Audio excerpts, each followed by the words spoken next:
अस्सलाम वालेकुम, आप देख रहे हैं सियासी टीवी। कौमी खुनाई में आप सबका इस्तकबाल है। मैं मोहम्मद सिद्दीक। सबसे पहले सुर्खियों पर एक नज़र डालते हैं। पेट्रोल और डीजल की कीमतों में 3 रुपये फी लीटर का इजाफा। दिल्ली में सीएनजी की कीमत भी बढ़ा दी गई। इंतखाबात खत्म होते ही हुकूमत ने अवाम से वसूली शुरू कर दी।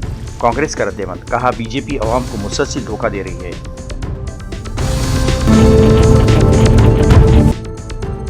नीट यूजी 2026 इम्तिहान की नई तारीख का ऐलान। पूरे मुल्क में 21 जून को एक साथ होगा इम्तिहान। आइंदा साल से ऑनलाइन इनेकाद का फैसला।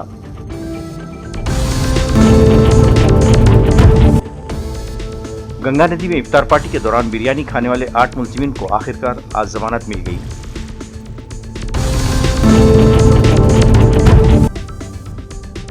मध्य प्रदेश हाईकोर्ट ने गौशाला को मंदिर करार दिया। मुस्लिम फरीक को धक्का।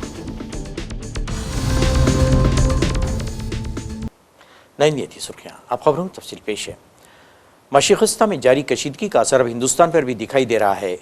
हुकूमत हिंद ने पेट्रोल और डीजल की कीमतों में इजाफा करने का ऐलान कर दिया है, जिससे महंगाई की मजीद बढ़ने का रास्ता हमवार हो गया है।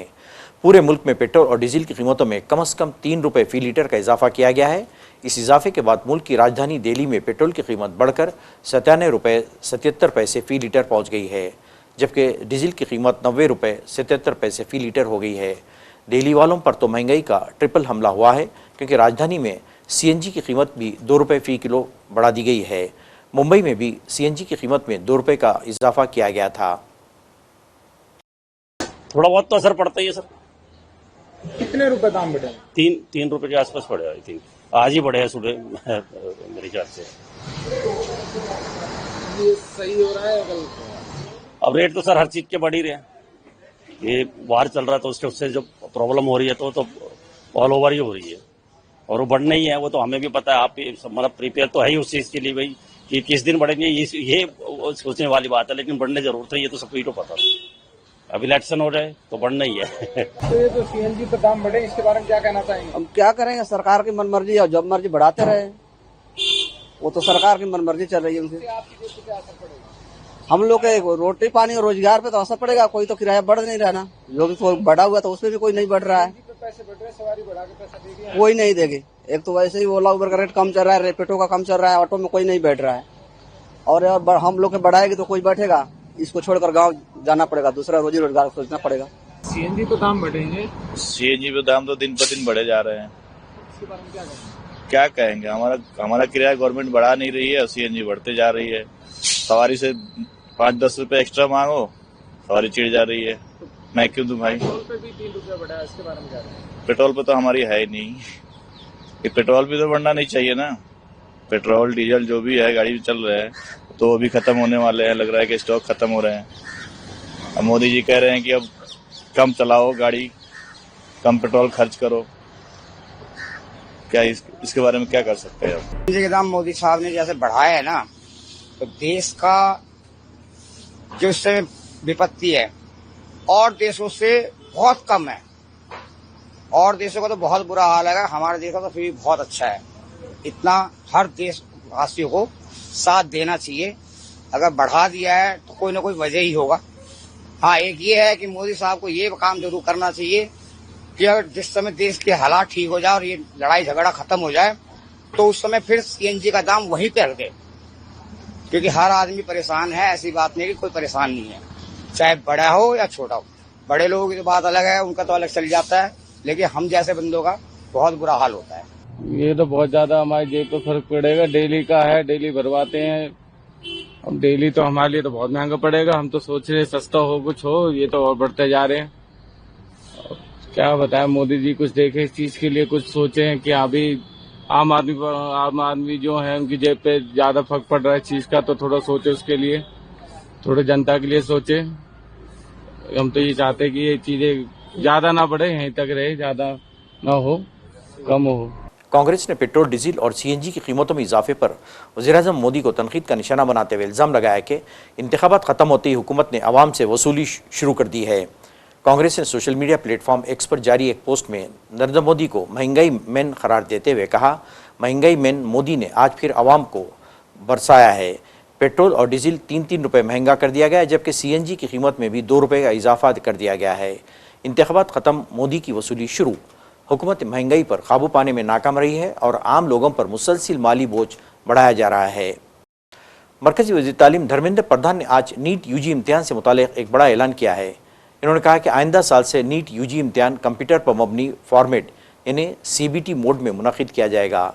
इन्होंने तुलबा को भरोसा दिलाया कि हुकूमत शफ़ाफ, गैर जानिबदार और महफूज इम्तिहान सिस्टम के तई पुरज़म है और मुनासिब वसाइल का इस्तेमाल करने वाले किसी भी शख्स या ग्रुप को बख्शा नहीं जाएगा। इन्होंने मीडिया को खिताब करते हुए इस बात की भी तस्दीक की कि नीट UG 2026 का मनसूख इम्तिहान अब दोबारा 21 जून को मुनक़िद होगा। धर्मेंद्र प्रधान ने कहा कि NTA ने 3 मई को मुनक़िद इम्तिहान के बाद पैदा हालात का जायज़ा लिया और फिर इम्तिहान के लिए नई तारीख का ऐलान किया है। नई परीक्षा की तिथि घोषणा किया है। 21 जून को री एग्जामिनेशन की डेट घोषणा की है। मित्रों, मैं 2-3 विषय आपके सामने, आपके माध्यम से देशवासियों के सामने, स्पेसिफिक स्टूडेंट्स और उनके अभिभावकों के सामने रखना चाहता हूं। हमारी सर्वोपरि प्राथमिकता है छात्रों की भविष्य, उनकी परिश्रम के प्रति संवेदनशीलता सरकार की सदैव है। 3 मई को एग्जामिनेशन हुई। 7 मई तक NTA की ग्रीवेंस रिड्यूसल सिस्टम पे कहीं से आपत्ति आई।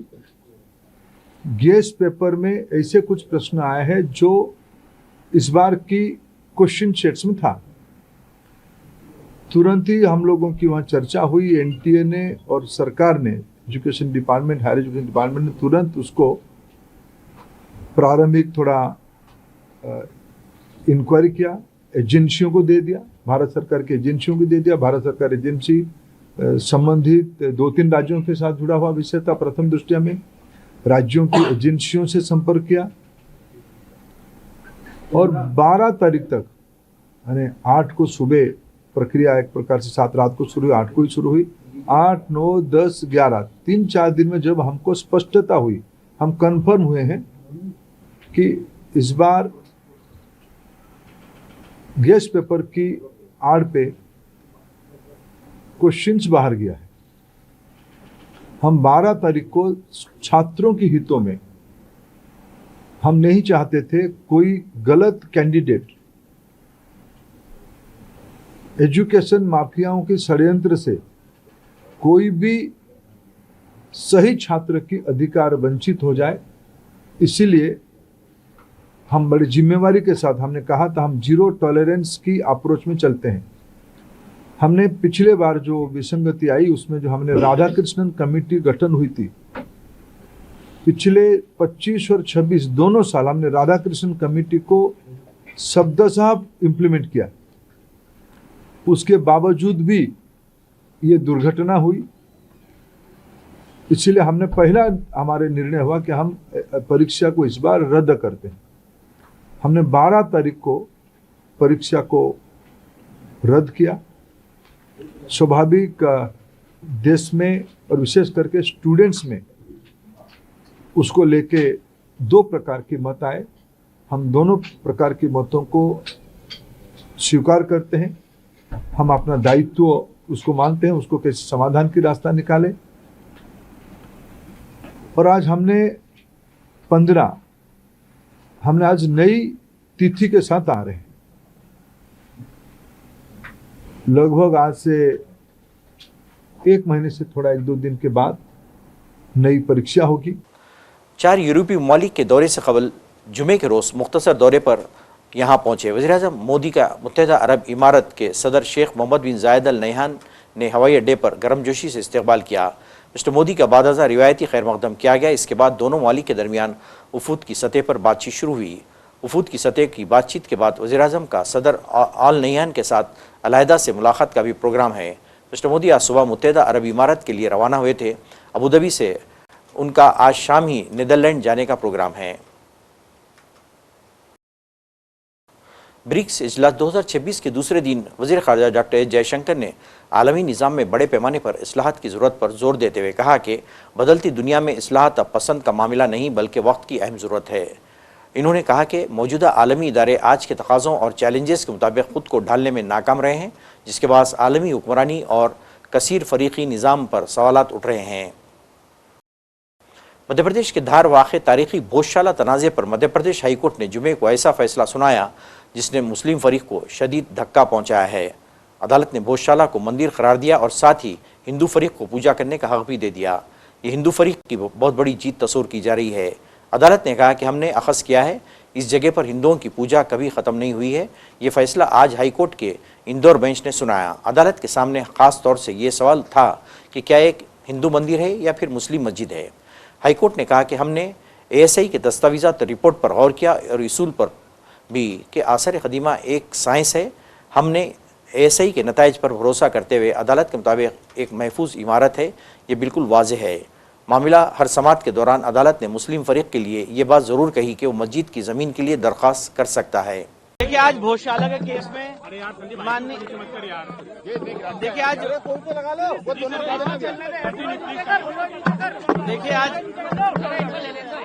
आराम से थोड़ा सा शांति रखिए। देखिए आज भोजशाला के केस में ऑनरेबल इंदौर हाई कोर्ट का बहुत ही ऐतिहासिक फैसला आया है, जिसमें ऑनरेबल इंदौर हाई कोर्ट ने जो ASI का 7 अप्रैल 2003 का ऑर्डर है उसको पार्शली क्वैश किया है और हिंदू समाज के लोगों को वहां पे पूजा पाठ का अधिकार दिया है। कोर्ट ने भोजशाला कॉम्प्लेक्स को राजा भोज का माना है, एक सरस्वती स्कूल माना है लर्निंग का। साथ ही साथ इसमें सबसे महत्वपूर्ण बात यह है कि भोजशाला के केस में जो हमारी मांग थी कि वहां से लंदन के म्यूजियम से मूर्ति वापस लाई जाए, कोर्ट ने कहा है कि सरकार इस रिप्रेजेंटेशन को कंसिडर करे। और साथ ही साथ कोर्ट ने यह भी कहा है कि जो मुस्लिम पक्ष हैं वो सरकार को रिप्रेजेंटेशन दे सकते हैं, जो रिस्पोंडेंट नंबर 8 है मौला कमालुद्दीन की तरफ से, और उनको अल्टरनेट लैंड देने के लिए सरकार उस पर विचार करे। पर सबसे महत्वपूर्ण बात यह है कि कोर्ट ने यहाँ पे हमें पूजा पाठ का अधिकार दिया है। मैनेजमेंट के लिए सरकार को कहा है कि वो इसके मैनेजमेंट के लिए चीजें देखे। और जो ASI का ऑर्डर था 7 अप्रैल 2003 का, जो यहाँ पे नमाज की अनुमति देता था, उसको कोर्ट ने सिरे से खारिज कर दिया है। अब वहाँ पे सिर्फ पूजा होगी। उस पूरे परिसर का जो स्वरूप है वो एक हिंदू मंदिर का स्वरूप माना है कोर्ट ने, सरस्वती मंदिर का माना है। आखिरी नमाज हुई सर वहाँ पर, ये आज आखिरी दिन था, क्योंकि अब आज कोर्ट का ऑर्डर आ गया है। कमाल मौलाना परिसर को लेकर के क्या कहा गया है? पूरे कमाल मौला जो ये भोजशाला परिसर है, बाहर का जो एक और कमाल नहीं, उसके लिए कुछ नहीं कहा गया। वो तो यहाँ पे सब्जेक्ट मैटर में नहीं था। कोर्ट ने मौला कमालुद्दीन को ये कहा है कि वो अल्टरनेट लैंड के लिए सरकार को प्रत्यावेदन दे सकते हैं और सरकार उसको कंसिडर करेगी। मतलब मूल बात यह है कि इस पूरे परिसर को जो हमारी मांग थी, हमारे हर एक आर्ग्यूमेंट को कोर्ट ने माना है और इसके स्वरूप को एक हिंदू मंदिर का परिसर घोषित किया। मुस्लिम पक्ष का किसी प्रकार का कोई अधिकार नहीं है उसमें? नहीं, कोई अधिकार नहीं है। और मुस्लिम पक्ष के लिए कोर्ट ने कहा है कि अगर वो चाहें तो सरकार को रिप्रेजेंटेशन दे सकते हैं और अल्टरनेट लैंड देने के लिए धार के अंदर कहीं भी सरकार उसको कंसिडर करे। अल्टरनेट लैंड दी जाएगी? नहीं, कोर्ट ने ये कहा है, जो कोर्ट का वर्ड है मैं वो बता रहा हूँ कि अल्टरनेट लैंड के लिए वो प्रत्यावेदन देंगे, चाहे वक्फ बोर्ड की तरफ से, चाहे मौलाना कमालुद्दीन की तरफ से, और फिर उसको सरकार कंसिडर करे। राम मंदिर में किया गया था उसी जी सर, कोर्ट ने ये कहा है। देखिए, जो कोर्ट की वर्ड से मैं वो बता रहा हूँ। मस्जिद के लिए मतलब अलग जगह दी जाएगी? उन्होंने कहा दी जाएगी नहीं, अगर मांग की जाती है तो सरकार उसको कंसिडर करेगी, ये कहा है। कितने पेज का सर ये डिसीजन है? और ये तो अब अपलोड होगा तो पता चलेगा, पर काफी बल्कि ये ऑर्डर है। और जो हमारी मूल मांग थी कि ये पूरा परिसर एक हिंदू मंदिर का परिसर है, उसको कोर्ट ने पूरा हमारे सारे आर्गुमेंट्स को माना है और उसको अलाउ किया। भारत माता की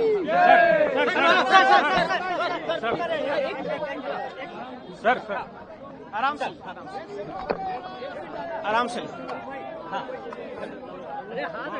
आराम से यार भाई, आराम से। देखिए, भोजशाला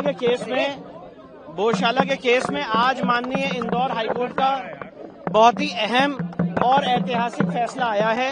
माननीय इंदौर हाईकोर्ट ने इस पूरे परिसर को एक हिंदू मंदिर का परिसर घोषित किया है, उसको माना है। साथ ही साथ यहाँ पे हिंदुओं को पूजा पाठ का अधिकार दिया है। और जो 7 अप्रैल 2003 का ऑर्डर था जो यहाँ पे नमाज की अनुमति देता था, उस ऑर्डर को कोर्ट ने खारिज कर दिया, सेट असाइड कर दिया है। साथ ही साथ कोर्ट ने कहा है कि जो लंदन म्यूजियम में मां वाघ देवी की प्रतिमा रखी हुई है, सरकार कंसिडर करेगी, क्योंकि हमने बहुत सारे प्रत्यावेदन दिए हैं कि उसको वापस कैसे लाया जा सकता है। और साथ ही साथ कोर्ट ने मुस्लिम पक्ष को ये कहा है कि वो अपना एक रिप्रेजेंटेशन अपना एक प्रत्यावेदन सरकार को दे सकते हैं और धार के अंदर उनको मस्जिद दी जाए, एक ऑल्टरनेट लैंड दी जाए, उस पर सरकार विचार करेगी। वाज़ेह है कि भोजशाला तनाज़े में मजमूई तौर पर 3 फरीक़ैन शामिल हैं। हिंदू फरीक का दावा है कि ये 11वीं सदी में राजा भोज के जरिए तैयार सरस्वती मंदिर और गुरुकुल है। उनका मुतालबा था कि यहाँ मुस्लिम सरगर्मियों पर रोक लगाई जाए और हिंदुओं को मुस्तकिल पूजा करने का मुकम्मल हक़ दिया जाए। मुस्लिम फरीक मौलाना कमालुद्दीन वेलफेयर सोसाइटी का कहना है कि ये सदियों से कमाल मौला मस्जिद रही है। इन्होंने ASI के सर्वे रिपोर्ट को जानिबदार बताया और दलील दी कि सर्वे के दौरान शिफाफियत नहीं रखी गई। तीसरा फरीक जैन तबके से है। हाल ही में जैन समाज ने भी एक मुदाखिलत अर्जी दाखिल की। उनका दावा है कि ये बुनियादी तौर पर एक जैन गुरुकुल और मंदिर था और वहाँ मिलीवाग देवी की मूर्ति दरअसल जैन यक्षिणी अंबिका है। ऑल इंडिया इमाम मस्जिद कौंसिल के रहनुमा मौलाना साजिद रशीदी ने अदालत के फैसले पर रद्दमल जाहिर करते हुए कहा, इस मामले पर सुप्रीम कोर्ट का दरवाज़ा खटखटाया जाएगा। ASI सरकारी इदारा है, उस पर किसी ने तलवार नहीं रखी, किसी ने बंदूक नहीं रखी कि भाई ये आदेश जारी करो। उन्होंने जैसा अच्छा समझा वैसा आदेश जारी किया। 2003 से अब तक वहाँ बराबर नमाज होती रही। बीजेपी सरकार आने के बाद में ये विवाद फिर गरमाया। अभी जो हाई कोर्ट का फैसला आया है, हम हाई कोर्ट के फैसले का निरादर नहीं करते, लेकिन अभी हमारे पास विकल्प है सुप्रीम कोर्ट जाने का। और सुप्रीम कोर्ट ने हाई कोर्ट के बहुत सारे फैसले निरस्त किए हैं, इसमें भी कोई दो राय नहीं। आपने देखा होगा बाबरी मस्जिद मामले को लेकर ASI की रिपोर्ट और हाई कोर्ट का फैसला मुस्लिम खिलाफ था, लेकिन सुप्रीम कोर्ट ने ASI की रिपोर्ट को निरस्त किया और ये कहा कि हमें ऐसा कोई सबूत नहीं मिला जिससे पता चले कि मंदिर तोड़कर मस्जिद बनी हो। ये बिल्कुल सुप्रीम कोर्ट के फैसले में लिखा है। सुप्रीम कोर्ट ने यह भी कहा कि बाबरी मस्जिद को गलत तरीके से तोड़ा गया। सुप्रीम कोर्ट ने यह भी कहा कि 1949 में मूर्तियां गलत तरीके से रखी गई। सुप्रीम कोर्ट ने यह भी कहा कि जो लोग इसमें शामिल थे उनके खिलाफ कार्रवाई होनी चाहिए। ये अलग बात है कि निचली अदालतों ने उनको बरी कर दिया, मगर फिर भी जगह राम मंदिर को दे दी गई। ये इस देश का दुर्भाग्य है। हमारी जो जुडिशरी है वो कहाँ तक है और कैसे है। बाबरी मस्जिद के फैसले ने सारी दुनिया में जिस तरह से हमारी जुडिशरी को बताया और दिखाया है कि सब कुछ मामला मुसलमानों के फेवर में होने के बावजूद जगह बाबरी मस्जिद को राम मंदिर को दे दिया गया। मुसलमान फिर भी खामोश रहा।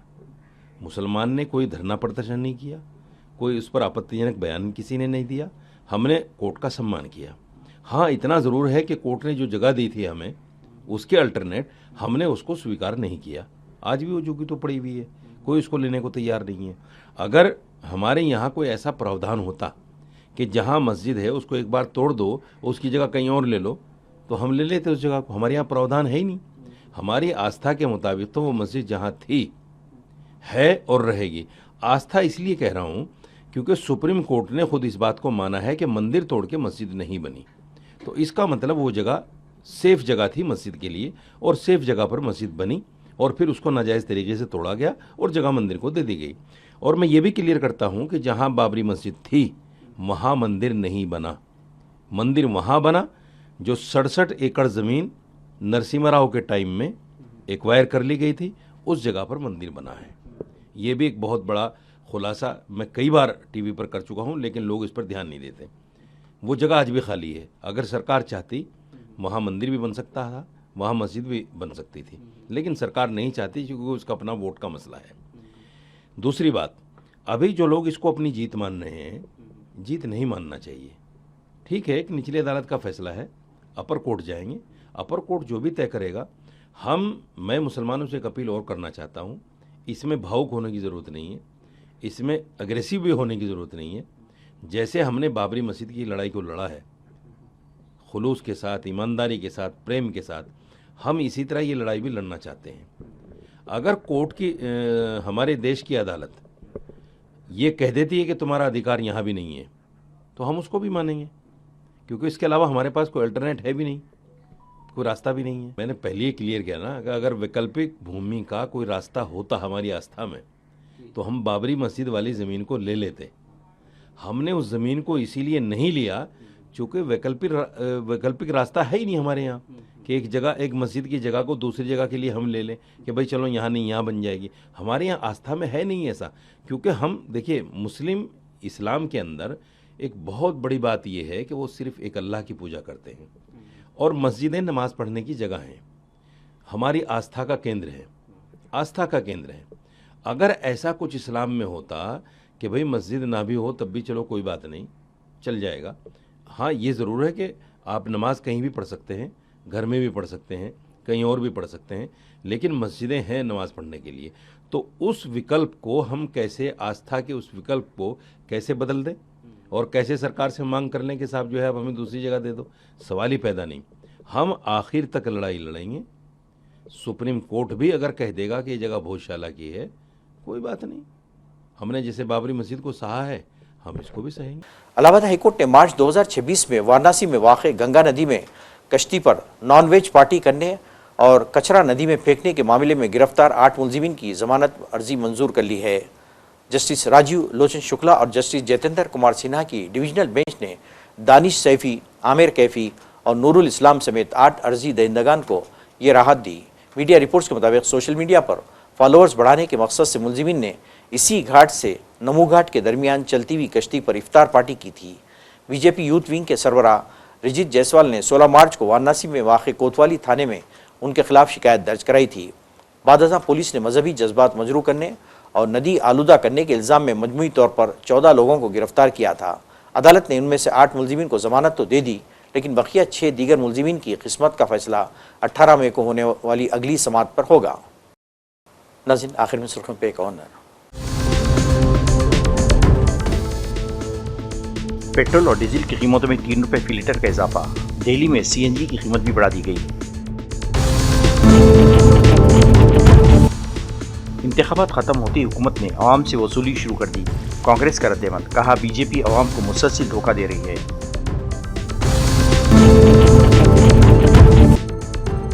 नीट यूजी 2026 इम्तिहान की नई तारीख का ऐलान।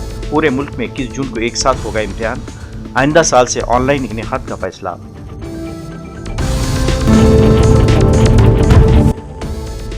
गंगा नदी में इफ्तार पार्टी के दौरान बिरयानी खाने वाले 8 मुलजिमीन को आखिरकार आज जमानत मिल गई।